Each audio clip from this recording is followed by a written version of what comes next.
Starting 8 weeks ago, the rule is game. I'm the boss here, I'll take fame with my fantasy team. Gonna rise to the top, no one can stop me. Gonna make 'em drop. Hello, everybody, and welcome to 38 Weeks to Go, your weekly podcast about fantasy football. Game week 12 is done. And after the two previous international breaks were a dud, this one has had much more life. There are still disappointments. I mean, who saw 4-0 Man City being hammered coming, maybe losing? I mean, Spurs are their bogey team, but they really humbled them. And ever since Haaland told Arteta to be humble, I think it's him now and Man City who need to be humble now. 5 losses in a row, that's a tough one. So this week was a bit fascinating or frustrating. I guess both. You have Palmer. You see what happened. The goal line clearance of his shot. I lost points there. Very frustrating. I have Haaland. Very frustrating. Spurs are beaten by Crystal Palace and Ipswich, and then they beat Man City. Like, what is this Dr. Jekyll and Hyde performance? If you have both Salah and Haaland in your team and you captain Haaland, I am so sorry for you. Clean sheets just disappeared in the last minute. Chelsea lost their clean sheet and Brighton lost their clean sheet, both in the 93+ minute. We knew about the international break and Wood was one of the casualties. Because of his travel, he couldn't start. So he's not really out of form, but he didn't perform. I have Strand Larsen. It's so painful to watch Cunha just deliver week after week. Odegaard is back and all of a sudden, Saka looks freer on the pitch and 13 points were had. Having watched Manchester United, I am struggling to know if they're better or if they're worse. Of course, it's just one game, but is it Rashford? Should we now all get Amad Diallo? But in all of that confusion, Salah is still king. So, the biggest surprise of the weekend, and arguably the most disappointing result, Manchester City 0, Tottenham Hotspur 4. Man City lost 4-0. From a fantasy perspective, it was a bit frustrating because, of course, everybody wants Haaland to score. Haaland had like 3 or 4 chances to score. His XG over the last 4-5 games is 7.2 and he has only scored 2 goals. So he is definitely underperforming. With Spurs, Maddison was amazing. I didn't even think he'd start, but he started. Brennan Johnson was a surprise, dropped to the bench. So he comes on and scores a late goal. But before that, Kulusevski is looking like the best player in the Spurs shirt right now. Maddison had 2 goals, Pedro Porro had 1, and Brennan Johnson came on to score, and that really saved me. I'm so thankful. And Spurs kept a clean sheet against Manchester City at home. And by at home, I mean at Man City's home at the Etihad. Manchester City had not lost for 52 games at the Etihad. Solanke, Kulusevski, Son, and Timo Werner had the assists. Once again, Kyle Walker looks like he is done. That is a recurring theme right now. Wolves 4, Fulham 1, and Liverpool 3, Southampton 2 were the highest scoring games in that there were 5 goals involved. Liverpool versus Southampton was the most thrilling game of the weekend. Southampton scored deserved goals. They should have probably scored 1 more at least. And at 2-1, it looked like Liverpool were done. Like I've said before, Southampton will make mistakes, and that's how Szoboszlai got the opener for Liverpool. He just passed it to him and it just curled it into the back of the net. For Southampton to win, they need to play perfect, and the other team just needs to have an off day. They're simply not good enough at this level. It's just like what I was talking about Burnley last season. It's a good idea, but the quality of the players are not enough for this level. I wonder how persistent he will be. I wonder if he'll get sacked before he changes his mind and approach. At 2-1, it looked like they were stuck and nothing was going to happen. I was beginning to feel very stupid because I assumed this game would be like 5-0. I was honestly thinking about triple captaining Salah. The only reason I didn't, if I'm honest, is because my philosophy on triple captains is that they're much more valuable in a double game week. Then Gravenberch gave a really good pass. And Salah just had one touch goal. I was very happy to have moved from Diaz to Salah. I thought Diaz could replicate his points, but boy, was I wrong. It was only good for like 2-3 weeks. And then because of probably international travel, Diaz did not start. Later on in the game, a Liverpool player got taken down. Salah steps up, penalty. Our points are saved. Takes off his shirt. I get it, emotions, but I was thinking, that yellow card has cost me 2 points. Dibbling was very impressive for Southampton. Armstrong got a goal and an assist. He was their best player. I'm just mentioning Dibbling because he won't appear anywhere in here. But on the pitch, he was great. Armstrong, Fernandes got the goals. Szoboszlai, Salah got the goals. Gravenberch got a goal. The assist. And Armstrong got the assist. Szoboszlai got the 3 bonus points, and I don't understand why. Salah got 2, and Armstrong got 1. Wolves, 4, Fulham, 1. This game reminded me of when you play FIFA or Pro Evo against one of your friends, and you score first, and you're like, yeah, I'm the best. And then you're just beaten. That's just what happened. He will be open to scoring for Fulham, and people were starting to think, okay, maybe they'll do more. Jimenez had already missed a chance. He hit the post.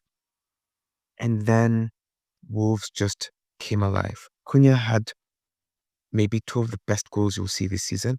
They were really amazing. If you haven't seen them, check them out. Very impressive. To be fair to Fulham, it was 2-1 when Anderson went down and could not be replaced. In what I think is a first, Fulham had already used 5 substitutes and had to go down to 10 men, not because of red card, but because there are no more substitutes to replace the injured person.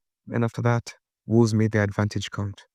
In the end, Cunha had 2 goals, Guedes had 1, and Gomez had 1. Assists came from Gomez, Cunha, Mario, and Strand Larsen. Strand Larsen that saved me, at least gave me 5 points. The assist for Fulham came from Tete. Cunha had 3 bonus points, João Gomez had 2, and Mario Lemina had 1. I would say, in terms of disappointments of the week, it either has to be Ipswich Manu 1-1 or West Ham defeating Newcastle 2-0. Somehow I'll edge it over to the West Ham game because a lot of us believe in Isak. He has been in great form. Newcastle have been doing well of late, and just being beaten 2-0 just came out of nowhere. Wan-Bissaka and Souček scored. And one of the funniest things is that since Fabianski came into the goal, he has had 2 clean sheets in a row. Owen and Emerson had the assists. Bissaka had the 3 bonus points. Souček had 2 and Bowen had 1. In the 1-1 game for Manchester United, they scored first, Rashford, and everybody was like, my Man U fans were like, yes, Rashford, we're back. Only 90 seconds and everybody has understood what Amorim is about. By the end of the game, if you're honest, Manchester United were lucky to have drawn that match. Delap missed chances. A lot of them had good chances to score. And it just goes to show that there's a lot of work that needs to go into this squad. Rashford scored off an assist from Amad Diallo, and Hutchinson scored a really, really good goal. There was a bit of a deflection, but it was still a good goal. And Burns had the assist. There were 4 clean sheets in this week, and Arsenal are back to keeping clean sheets, or at least that's what it looked like. Looking at the top performing players of the game week. In goal, Fekir was a top keeper. He had 9. Vicario was a second with 8. Henderson and Kelleher tied with 7. And Raya, Pickford, and Fabianski were tied with 6. When it comes to defenders, Wan-Bissaka had 15. Pedro Porro had 14. Young and Emerson each had 9. Saliba and Tarkowski had 7. Midfield was dominant, and I will read everybody who got over 10 points. Maddison, 16 points. Saka, 13 points. Sarr, 13 points. Salah, 13 points. Enzo Fernandez, 12 points. João Gomez, 12 points. Szoboszlai, 10 points. Souček, 10 points. When it comes to top performing strikers, Cunha had 7. João Pedro, 12. Nicholas Jackson, 12. Watkins and Armstrong were tied, 7. Let's go over some stats. Salah has now reached 250 FPL attacking returns for Liverpool, 165 goals, 85 assists, at an average of 34 per season. Very impressive. 54% of Manchester City's goals have been scored by Haaland, 22 by defenders. Isn't that interesting? Nicholas Jackson has been directly involved in the joint most goals, 7, in away games in the Premier League this season, as well as being the joint top scorer on the road.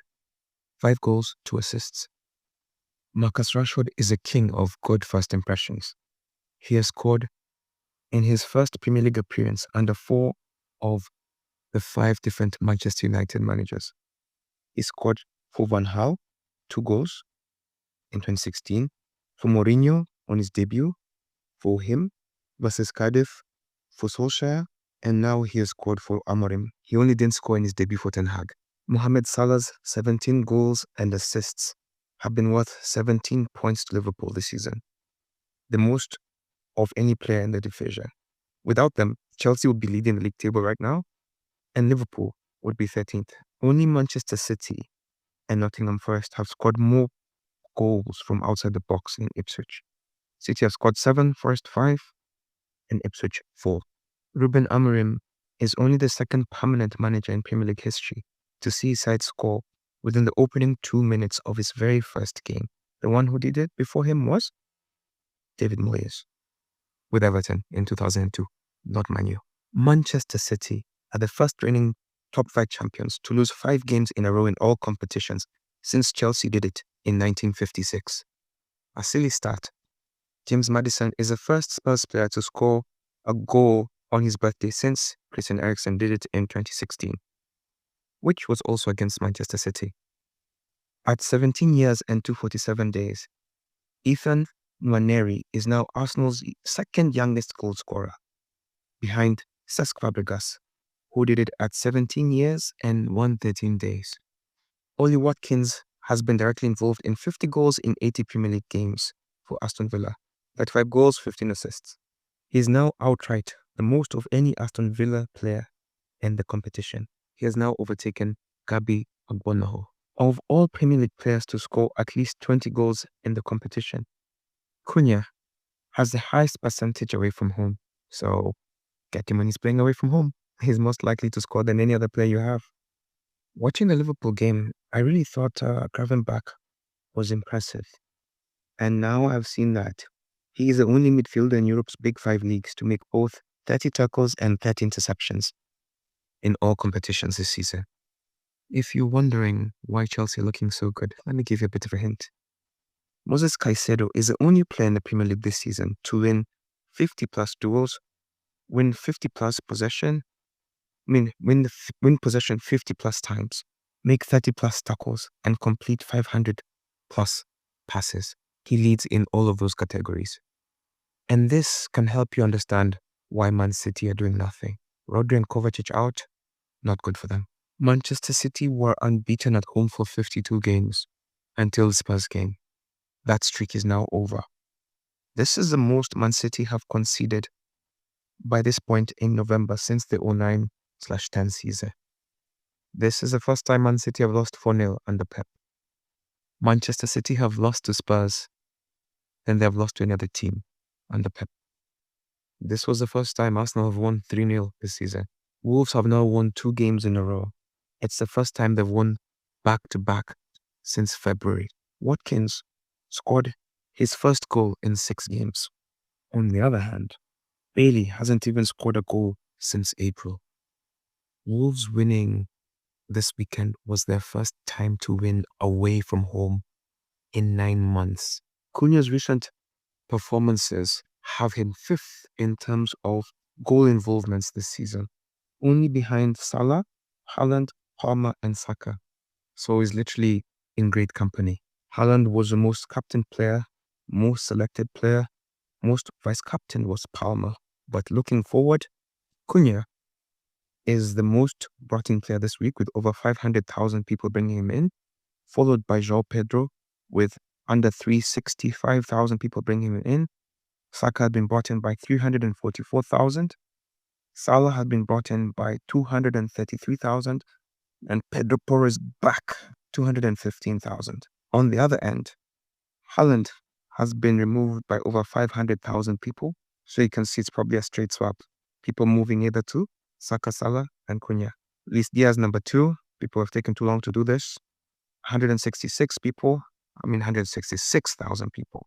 Raul Jimenez, 161 people are done. Semenyo, 156,000 people. I guess he's banned for the next game, so that makes sense. Vardiol, 155,000 people are done. People have finally lost faith in Manchester City's defense. 6.0 is too expensive to get 0. The highest points this game week globally was 128 points. They had triple captain Salah, which was a great decision, 39 points. He had Maddison in his midfield who gave him 16. Bruno Fernandes gave him 2, Luis Diaz gave him 1. Cunha and Nicholas Jackson were his top strikers. Cunha 16, Nicholas Jackson 12. Robinson from Fulham gave him 0, Pedro Porro gave him 14, Saliba gave him 7, Wan-Bissaka gave 15. Raya gave him 6. And that gave him a total of 128 points. In our table, the highest points was 103. And that's so manager, Skyscraper, manager of Sky FC, get just behind me. I'm number 46 on the table and he's number 47. Whew. Manager Sky had in defense, Kelleher as his goalkeeper, Pedro Porro as his defender, 14 points. Kelleher got 7. Justin from Leicester got 1. Murillo got 1 from Nottingham Forest. Bruno Fernandes got 2. Mitoma got 9. Mo Salah got 26. Saka had 13. Isak got 2. Nicholas Jackson got 12. And Cunha got 16. Very clean and clear 103 points. Congratulations to you. Number 2 was Panyako Nyerere, manager of Grand Habits. They got 91 points. Number 3 was Aaron Muindi, Washed King, 89 points.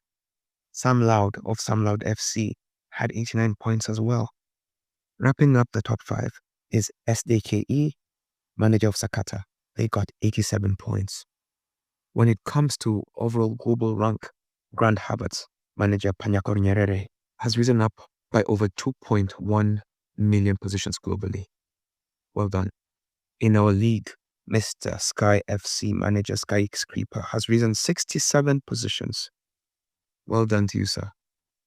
That is a difference in rank of 71 positions. Sam Loud is number 2, who has risen by 41 positions.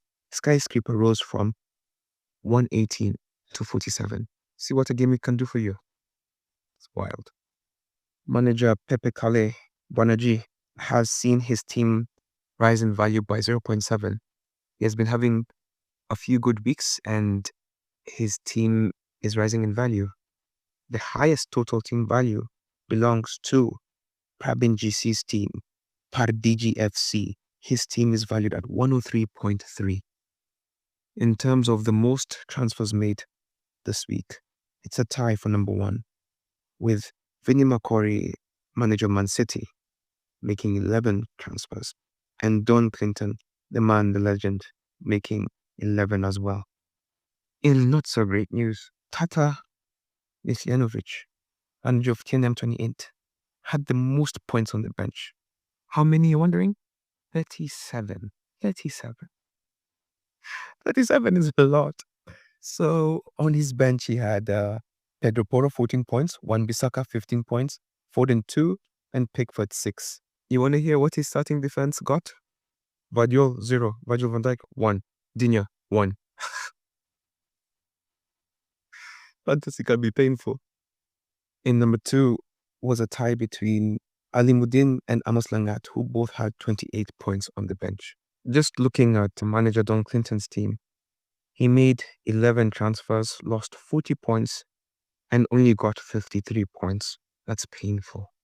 And I guess it won't surprise you to know that Don Clinton has 11 red arrows in a row now. It's just doing nothing. Firmly rooted at the bottom with 191 points. Second last has 440, and the one above him has 444. So at least you can see that he's dead last. He's still very active, but dead last. It's something. For somebody to rise, somebody must fall. Rohombaya, managed by Chris Masika, fell 1.6 million positions in the global chart this week. And he also dropped 67 points, rather ranks, this week. Number 2 is David Moy, who has fallen by 53 positions on the table. James Victor, manager of Tosh FC, dropped by 48 points. Melita Elvis has dropped by 41 and Hafsa Yusuf by 41 as well.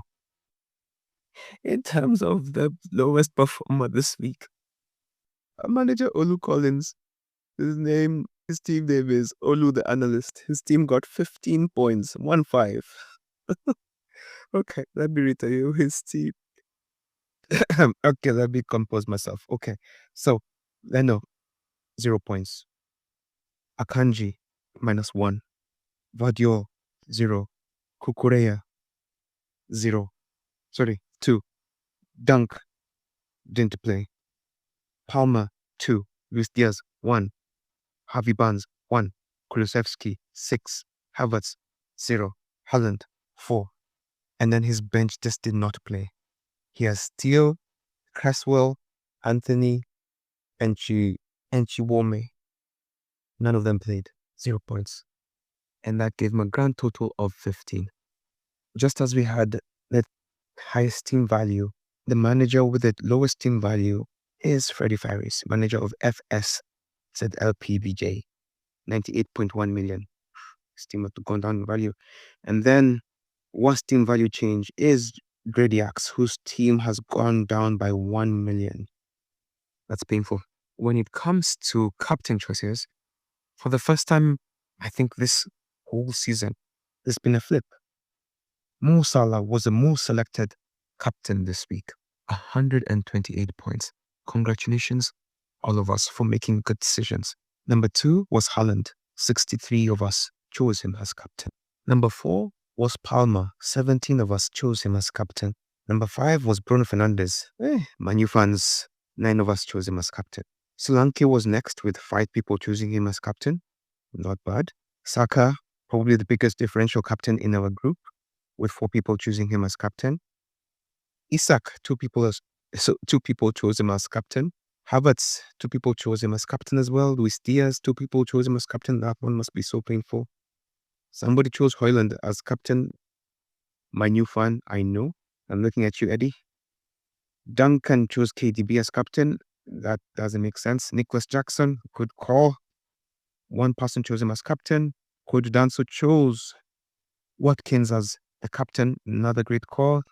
And Bumo won. And those were the most popular captain choices this week. Manager John Mongemi, manager of Reese's Set Pieces, was the manager who made the best transfer decisions this week. Had he remained with his team from last week, he would have had roughly 34 points. He finished with 62. It must be noted, he used his wild card. It was a good call. If he had chosen his captain better, he would have done much, much better. In second position, Dennis Combe, 28 points is what he has gained this week by changing his team. Mike Mbogwa's Mike's team gained 26. Nuwa Silot, 26. And then Madangani got 22 points. And Panyako Nyerere, who I've already mentioned, gained 22 points from his transfers. Kim Chuxi, manager of Guan Kimco, has had green arrows for his 8th straight week. Keep going. Sky FC, managed by Skyscraper, is a team that has the most goal scorers in his squad. 8 different goal scorers in his squad. Looking at our table, we have a new number 1. The manager's name is in characters I do not know how to read, but the team name is The Walker Dead. He got 80 points and he has 783 points. Number 2 is Texas 10's manager of Tenor FC. He has 73 points. He got 779 points. Number 3 is Franklin Asiema, manager of The Truth. He got 63 points and 771 points in total. Number 4 is Arnold Midunga, FC Bigman Bossy, 58 points, 763 points. And rounding up the top 5, we have Kevin Mochilimo, manager of the Schmetterling. He got 81 points and 759 points in total. So number 1 has 783 points. Number 10 has 742. So number 10 is only 42 points away from number 1. Sorry, 41. Between number 1 and number 2 is only 4 points. Between 2 and 3 is 8. Between 3 and 4 is another 8. Between number 4 and number 5 is 4. Between 5 and 6 is 1. Between 6 and 7 is 12. Between 7 and 8 is 1. Between 8 and 9 is 1. Between 9 and 10 is 3. Between 10 and 11 is 1. And this gets much closer. So basically, our table is still at a stage where everybody's still close, it's still competitive, and any given game week, the number 1 to maybe 20 can become number 1. Congratulations to the manager of the Walker Dead. Let's see if you can manage to hold on to your 4-point lead. As we look into the upcoming fixtures, I must let you all know that it is Champions League this week. I am recording after Manchester City and Arsenal have played. Apart from Gabriel, so far it seems like everyone else has come out unscathed. The first game of the weekend actually starts on Friday. It sees Brighton take on Southampton. The head-to-head is overwhelmingly in Brighton's favour with 3 victories and 2 draws. Recent form has Brighton on top of Southampton. Of course, Southampton have not been great, but at least in the last game they were competitive. For Brighton, Baleba is suspended. Webster, Kadioglu, and Hinchelwood are doubtful. Milner is injured. Dunk is doubtful. March is injured. Minte, Lamptey are doubtful. On the Southampton side, Ramsdale is out with a broken finger. Azunu tore his Achilles, so he's out. Benerick, injured. Stewart and Smallbone, still out. Brighton beat Bournemouth 2-1 last time out, and it really should have been 2-0. João Pedro and Mitoma scored.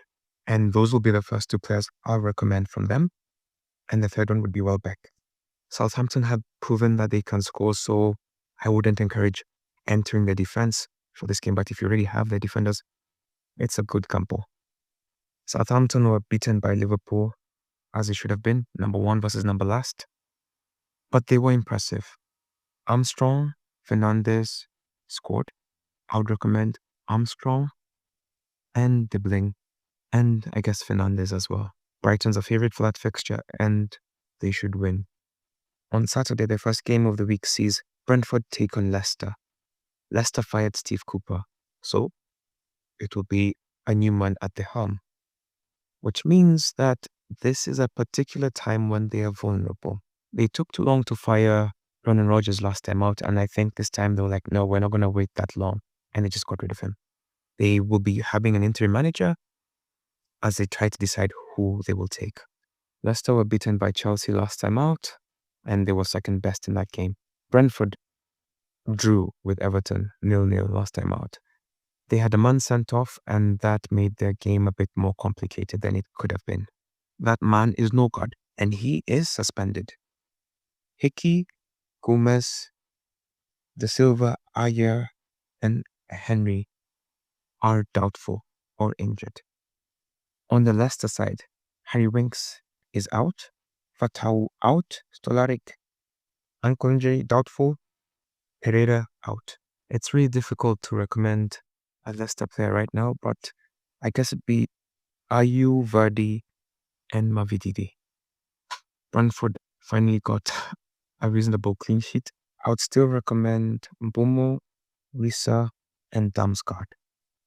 And if you already have the defenders, that's fine. If not, don't bother. After that, we have Nottingham Forest versus Ipswich. Both teams are very competitive. I believe that there will be goals in this game. Nottingham Forest were hammered last time out 3-0 by Arsenal, but Arsenal are the better team. Ipswich were not beaten by Manchester United. But are Manchester United the better team? Bum, bum, bum.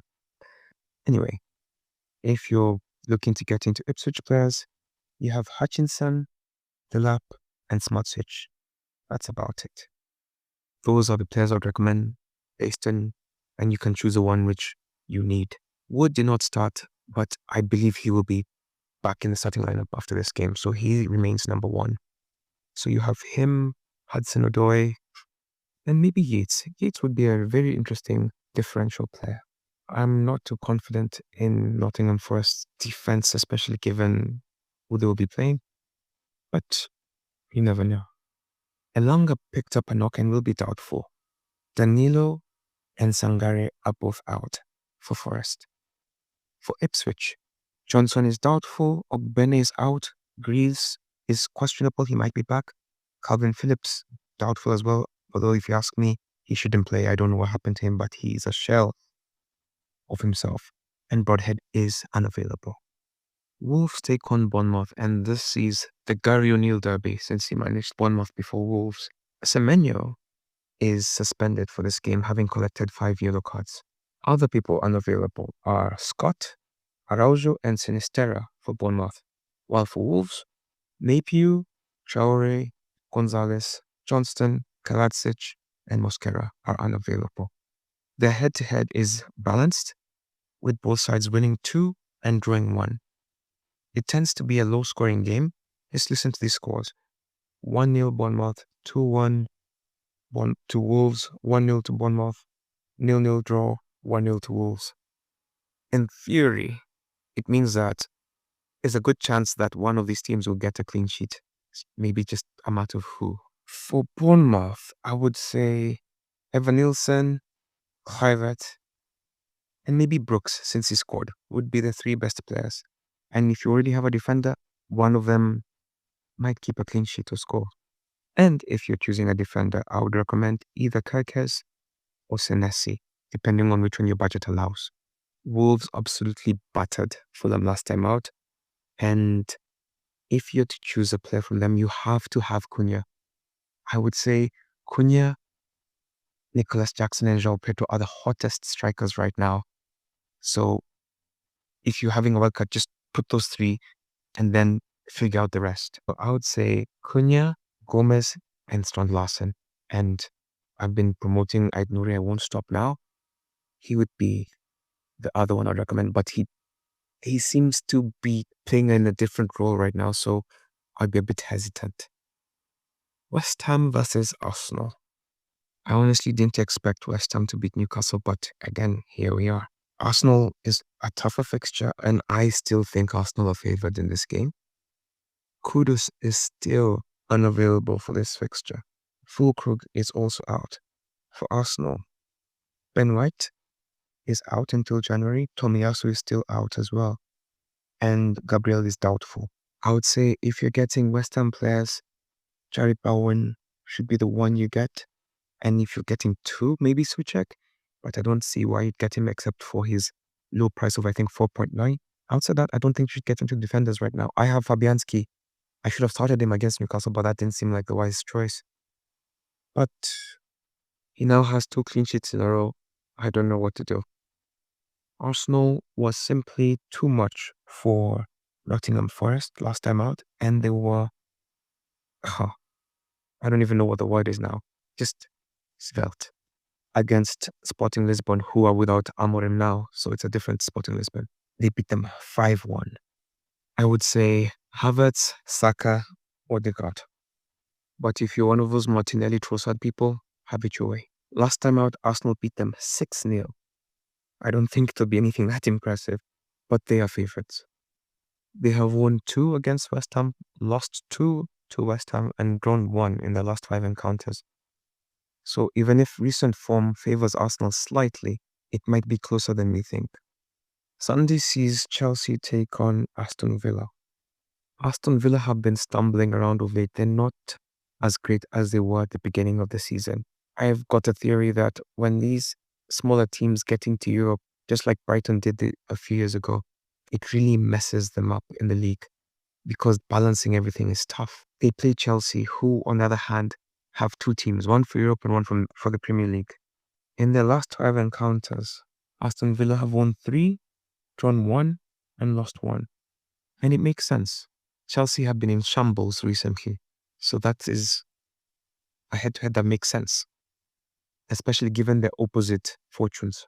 Chelsea beat Leicester last time out, Palmer was very unlucky to have his goal blocked at the line by his fellow Chelsea player. Having said that, it seems like the returns are drying up for him, and it's a situation that we should watch closely. As it stands right now, Nicholas Jackson is by far the number one player to recommend from Chelsea. I would still make Palmer the number 2 player, and then maybe Madueke as your third. I don't think this is a great game to bank on a clean sheet, so I wouldn't recommend a defender. But if you had to take a Chelsea defender, go with a goalkeeper. On the other side, Aston Villa drew 2-2 with Crystal Palace. It was the first time Watkins had scored in 6 games. So maybe this is the right time for him to start picking up form. The fixtures are going to be coming quick and fast. Morgan Rogers seems to have lost his form. And so I'd say Watkins, Barkley, and Tielemans would be the best options right now. Manchester United versus Everton.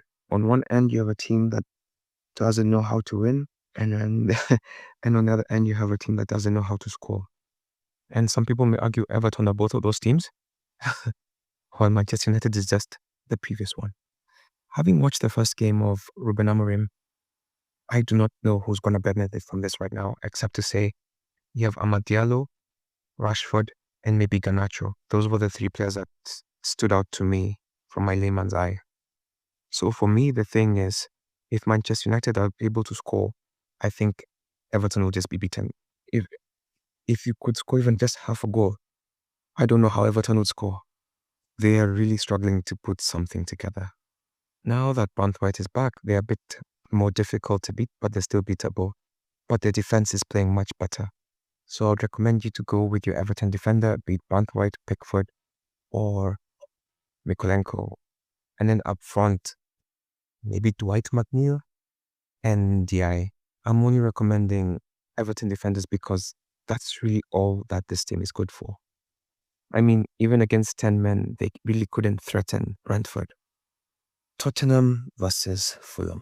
Tottenham was super impressive last time out, and Fulham were equally unimpressive. Although, to be fair to them, they had a red card. No, they got an injury, which felt like a red card, and they just couldn't play well after that. So, there's no better team to play against than Tottenham because the team that can beat Manchester City today and lose to Crystal Palace the next day or Ipswich. This will be an interesting game because even if Tottenham looked like the better team, we just don't know. Maddison was the player of the match. Him, Kulusevski, and Solanke are the first 3 players I would recommend. I have Brennan Johnson, but I have no idea if he'll start. Given how the last game went, he'll probably come on again. It's tough. But if he scores again, I'm fine with that. For Fulham, Jimenez, as you heard me saying a little bit earlier, a lot of people have lost faith in him. His early season form has faded. So you have Iwobi, Emil Smith-Rowe, and Harry Wilson. I know a lot of us have faith in the defenders, Robinson and Leno, but the run of fixtures that these guys are going to have are just a little bit difficult. So I'd be getting away from the defense at least for the next 4 game weeks. Their previous head-to-head has 3 Spurs wins, 1 draw, and 1 Fulham win. Bentancur is still suspended. I think he's got 5 more games to go. Romero is injured.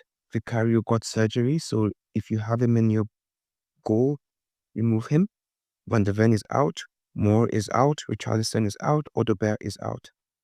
For Fulham, Reed and Vinicius are unavailable. The final game of the weekend will see Liverpool take on Manchester City at Anfield. Manchester City have Doku out, Kovacic, Bob, and Rodri injured. Liverpool have Becker, Jota, Chiesa, Elliott, and Tsimikas, a variation of doubtful and unavailable. Manchester City right now have reverted to the time when they had Kompany, and when Kompany wasn't available, they would do nothing. Now it's Rodri and Kovacic. They have no replacement for those 2 players. They're probably going to put John Stones in there and Rico Lewis. It's not the same thing. They really need January to come very quickly. But by the time that window opens, the title chase might be done if they're unable to make a lightweight solution to this problem. They were leading 3-0 last night against Feyenoord, and they drew 3-3. And that's just Feyenoord. They couldn't do anything against Tottenham. Liverpool are currently the best team in the country. I was honestly thinking that I was going to shy away from having Salah as my captain, but if I was a brave man, this is the time to triple captain him. It's a bit wild, but if you think about it, Manchester City cannot defend. And they're such a systemic team that they have nobody to replace the role that Rodri has vacated. Kovacic was trying, but now he's also injured. There's nobody. They're just going to makeshift somebody into that, and they do not have anybody of that profile. I would honestly be surprised if Manchester City won this game. I feel like, the commentators cuss, it feels like now Manchester City are going to win. But honestly, I still don't see how they're going to do that. Not with the form that Salah is in. I just hope he doesn't tell Haaland to remain humble after the game. Now, of course, Liverpool play in the Champions League tonight. So I don't know what the outcome of that fixture will be. I don't know. You never know what might happen. Somebody may pick up an injury. So hoping that everybody is well, I would recommend Salah. I honestly don't want to recommend anybody after that, but I guess since I recommend 3, I would say maybe Gakpo and Diaz. But this is the kind of game where you have a random scorer. So you might find that it's Jones or Soboslai. But what's clear is Salah number 1. For Manchester City, I don't know what to say. They have not been good. It's not easy to recommend anybody because you want to say Haaland, but he's also so expensive that nobody's going to bring him in for this game. So if you have Haaland, keep him. If you don't have Haaland, Silva and maybe Gundogan. The head-to-head has Man City winning twice, then there are 2 draws and 1 Liverpool victory. Recent form favors Liverpool, and I think you should make your team accordingly. When it comes to choosing a captain, there are a few options I can see. I can see somebody gambling on João Pedro in the Southampton game. And then when it comes to the Brentford game, I can see somebody going with Mbumo, or slightly more even riskier would be Wisa. Now, I don't know if people's faith has been shaken in Newcastle, but Newcastle, I can see people taking Isak. In the Forest game, I can see people taking Wood or Delap. Cunha is a very obvious captain choice right now. Saka still remains a great captain choice. From Chelsea, you have 2 options, Cole Palmer or Nicholas Jackson, but in reverse order. You have Watkins for Villa. Manchester United, for some reason, people still have Fernandes and people are still captaining him. Donnarumma has gone. I wouldn't choose a captain from that fixture. Tottenham, I can see people gambling on Maddison. For Liverpool, Salah, obvious. Man City, Haaland. In our group, I've seen that people tend to captain Solanke, and that number has been growing, so he's another one as well. Looking at the FDR fixture difficulty rating, starting with Arsenal, they have West Ham, Man United, Fulham, Everton, Crystal Palace. All of these are winnable games. This might be time to start getting back into Arsenal. For Aston Villa, they have Chelsea, Brentford, Southampton, Forest, Man City. This is really a mixed bag. I can see them winning 1 out of 4, losing all of them, or having a mixed bag.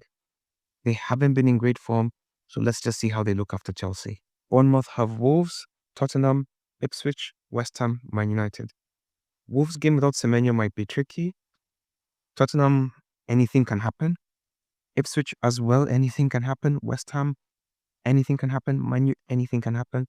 So their fixtures are not easy to read. Brentford have Leicester, Villa, Newcastle, Chelsea, Forest. So it sort of ramps up in difficulty. So after this Leicester weekend, you might want to start reconsidering them. Brighton have Southampton, Fulham, Leicester, Crystal Palace, West Ham. Moving to Brighton players. Chelsea have Aston Villa, then Southampton, Tottenham, Brentford, and Everton. Really a mixed bag. They could win all these games. Very winnable games. Crystal Palace have Newcastle, Ipswich, Man City, Brighton, and Arsenal. Outside Ipswich, these are all difficult games. I'm honestly, by the time they reach Arsenal, I wonder if this man will still be in his job. Everton have Man U, Wolves, Liverpool, Arsenal, Chelsea. Their games are just going to become much more difficult. I would even say that Man United is the easiest game they have. Get out of their defense. Fulham have Tottenham, Brighton, Arsenal, Liverpool, Southampton.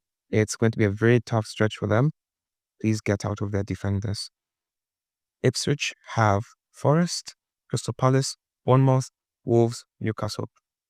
If you can figure out who your player will be in this game, be it Hutchinson or Delap, there's a potential for rewards here. Leicester have Brentford, West Ham, Brighton, Newcastle, Wolves. I think this all depends on who their manager is and how he sets them up. Liverpool have City, Newcastle, Everton, Fulham, Tottenham. Before, I would have told you something like Liverpool are about to face a real test in Manchester City, but that isn't true anymore. Liverpool are the strongest team in the Premier League right now, and I think Newcastle will be their toughest game out of these 5. So after Man City, it gets easier. After Newcastle. Man City have Liverpool, Forest, Crystal Palace, Man United, Aston Villa. At this point, all games are difficult for Manchester City. So I honestly can't see them losing. They've lost 5. I didn't see them losing 5 in a row. What's another 5? With Manchester City, your guess is as good as mine now. Man United have Everton, Arsenal, Forest, Man City, Bournemouth. These are all winnable games. Well, that's a lie. These are all losable games. Apart from Everton, I can see Arsenal, Forest, Man City beating them. Maybe not City, especially since Amorim just beat them. But I can see them being beaten by Bournemouth, Forest, and Arsenal. Newcastle have Crystal Palace, Liverpool, Brentford, Leicester, Ipswich. These are all winnable games, but this loss for West Ham has shaken my confidence in them. And Crystal Palace seem to be really trying to fight. So I don't know. It's a mixed bag. I would say have maybe your Isak and maybe a random midfielder beat Gordon, Barnes, Jolinton, Guimaraes, and then let it be. Forest have Ipswich, Man City, Man United, Aston Villa, Brentford. Oh, these are tough fixtures. Wow. I'd still say keep Wood, but then I wouldn't recommend you to have 2 or even 3 players from this team. But Wood definitely. I have Sales who's a keeper, but my team is locked in a way that I can't change it. Or rather that I don't want to change. Let me not say can't, because I can. I just won't. Southampton have Brighton, Chelsea, Villa, Spurs, and Fulham. All of their games are difficult for the whole season, so it doesn't matter. Spurs have Fulham, Bournemouth, Chelsea, Southampton, and Liverpool. I would say this could be an interesting time to get into Spurs. Their fixtures are enticing, mainly because they could lose to anybody and beat anybody. West Ham have Arsenal, Leicester, Wolves, Bournemouth, Brighton. After the Arsenal game, I would look into getting into West Ham players. Those are all winnable fixtures. Wolves have Bournemouth, Everton, West Ham, Ipswich, Leicester. All winnable fixtures. This is the right time to be in Wolves players. Get your Cunha, get your Strand Larsen, get your João Gomez and all the other Portuguese players. You'll be fine. And that brings us to the end of this episode. I hope you enjoyed it. Enjoy the rest of your week. Remember that kickoff is on Friday. Bye.